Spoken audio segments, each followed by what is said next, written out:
সাবেক প্রধানমন্ত্রী শেখ হাসিনা পদত্যাগ করে ভারতে পালিয়ে যাওয়ার পর দেশের সংস্কার কাজে সাহায্য করতে অন্তর্বর্তী সরকারকে সম্পূর্ণ সমর্থন দেওয়ার প্রতিশ্রুতি দিয়েছেন সেনাপ্রধান জেনারেল ওয়াকারুজ্জামান। মঙ্গলবার রয়টার্সে প্রকাশিত এক সাক্ষাৎকারে যাই ঘটুক না কেন অন্তর্বর্তী সরকারকে সমর্থনের আশ্বাস দেন তিনি। রয়টার্সের ওই সাক্ষাৎকারে বলা হয়েছে, জেনারেল ওয়াকারুজ্জামান এবং তার সেনা সদস্যরা আগস্টের শুরুতে হাসিনার বিরুদ্ধে ছাত্র নেতৃত্বাধীন বিক্ষোভের মধ্যে একপাশে দাঁড়িয়ে ভারতে পালিয়ে যাওয়া 15 বছর ধরে ক্ষমতায় থাকা শেখ হাসিনার ভাগ্য সিল করে দিয়েছেন।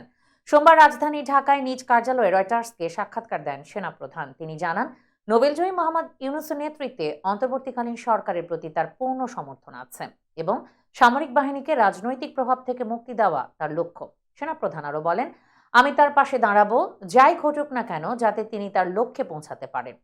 রয়টার্সের এই সাক্ষাৎকার প্রতিবেদনে বলা হয়, বিশ্বব্যাপী ক্ষুদ্র ঋণ আন্দোলনের অগ্রদূত ডক্টর ইউনূস 170 মিলিয়ন মানুষের দেশে একটি অবাধ ও সুষ্ঠু নির্বাচন অনুষ্ঠানের পথ প্রশস্ত করতে বিচার বিভাগ, পুলিশ এবং আর্থিক প্রতিষ্ঠানগুলোতে প্রয়োজনীয় সংস্কার করার প্রতিশ্রুতি দিয়েছেন। তিনি আরও বলেন, আমি নিশ্চিত যে আমরা একসঙ্গে কাজ করতে পারব, আমাদের ব্যর্থতার কোনো কারণ নেই।